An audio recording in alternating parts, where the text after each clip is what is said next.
You see, for patrol boats, artillery strikes are the main weapon. I hope you enjoy.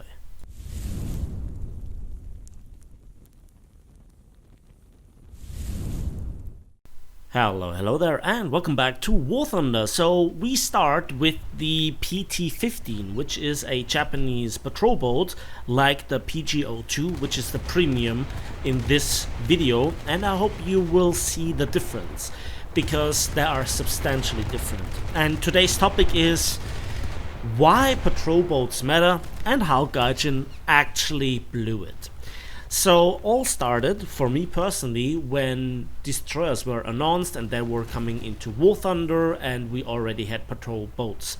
And I were seeing where this was going. Apparently the community demanded bigger guns, so only destroyers remained, and soon enough we were starting to see light cruisers, heavy cruisers, battle cruisers, battleships, and here we are.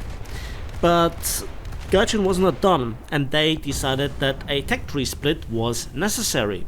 And so now you are in the fun situation where some of the best patrol boats have to fight reserve destroyers and usually get shafted if those reserve destroyers are not commanded by either bots or people that had enough of World of Warships but still have the habit of battleship players sailing in a straight line. So yeah, here we are. I'm firing off my torpedoes that go at a remarkable 120 kilometers per hour without the torpedo mode on the PT-15, and they claim just so many destroyers. It's remarkable. And that brings me to the PT-02. The the PG-02 is of the number 1 class. That's literally what it's called. Is battle rating 3.3 at rank 5, which it shares with the before mentioned and shown PT-15. And unlike the PT-15, which has 4 torpedoes and 2 40mm, the PG-02 has a single 20mm rotary cannon JM61. And if you just buy this thing and you just go straight into battle, you might be surprised that it's actually not anything like you see here, because I did 2 things. First of all, I loaded up the APDS belt.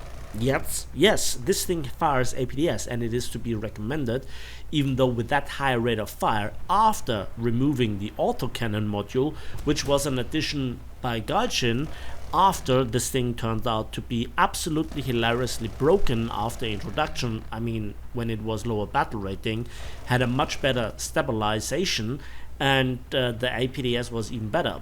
Who would have thought? The compression in naval forces overall is dramatic. If you complain about this in jets, planes in general, or tanks, you have no idea.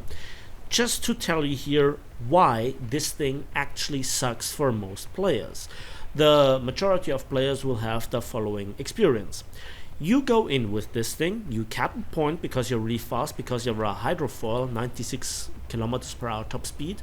You gun down 1, maybe 2 patrol boats if it is close quarters, or you get absolutely destroyed by a patrol boat or frigate that you cannot really dramatically damage in the first place, and then get one shot, or, which is the most common thing, you have 1 or 2 minutes of fun and then the destroyers arrive. And even reserve destroyers are really hard to knock down. Furthermore, this is probably the better of the premiums for the Japanese, the other one being the Akebono, again 3.3 rank 4. But you also have the Chikugo, the Ikatsuchi, all 3.3 together with the Suyonan in the tech tree, but they're all frigates, so they spawn, the destroyer spawn, are far away from the patrol boats, and you have a damn hard time just getting into the patrol boat area in the first place, and you will lose a gunfight with even reserve destroyers most of the time.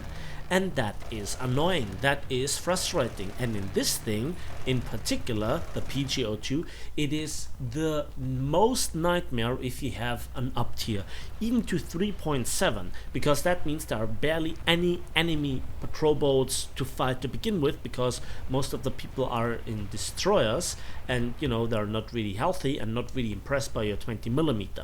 But there is something else. You see, I have chosen to dip my toe into this patrol boat water, pun intended, because I was researching the Asagao, which is the YTE-1 and very similar in appearance and performance to the LCS-3 in the US Coastal Fleet tech tree. And it costs, as a battle rating 3.7 rank 5 motor gunboat, 250,000 RP, whereas then the PGO2 has the RP modifier of a Panther G plus the premium bonus. It takes a long time to get RP. First, you are mostly irrelevant, one cap doesn't really do the bills, and the majority of battles you're not as lucky as this one. This was the exception. This is why I picked this battle, because it went so smoothly, right? And look at this fight. Oh boy, that's good. that was actually fun. And when something like this happens, it is so cool. The aiming system is dog shit as always, and yeah, you really have to be careful with the overheat on this 20mm. You really have to know what to do. And even though I have hundreds and hundreds of hours, thousands of hours of gameplay experience, the aiming mechanism in this game is not cool, Gaijin. Back to the drawing board, rework it, and get your servers to work. Feed the server hamsters. So anyway, the RP income is lousy. The impact on the battle with this is very much mixed.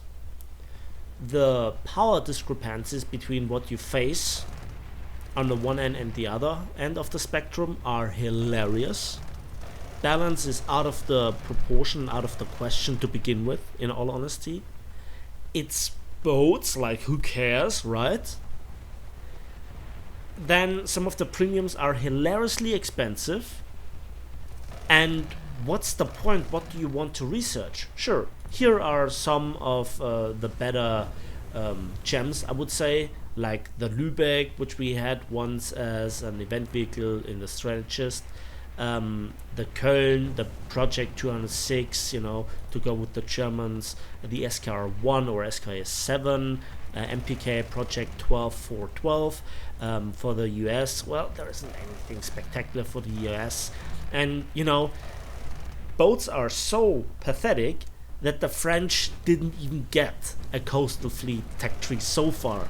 And, that's bad for the gameplay, because you then have no impact if just a Russian reserve patrol boat that looks like a submarine caps all your caps before you can do anything about it.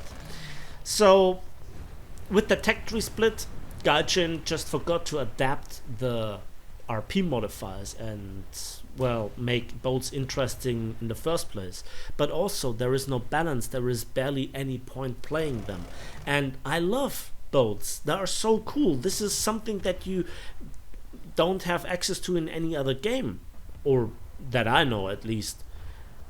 And they could be really relevant, something that I can't discuss here in this video, but there is so much going on, and you have to see if the boats are really irrelevant for the majority of the community or the naval player base. Why is Gaijin still going through the effort of modeling them, doing research and putting them in the game? That's right, because apparently it's still profitable and they still make enough money. But honestly, this is some of the worst grind, some of the worst game experience in War Thunder. I love my cruisers and battleships, but I would love to love also patrol boats. But as it stands right now, it's awful. And here's the question, what do you think about this? Let me know in the comment section down below. And as usual, Thanks for watching, thanks for listening. Please give this video a like with it, subscribe if you want to see more, and we'll see each other on the battlefields, in the skies, and on the waves of War Thunder.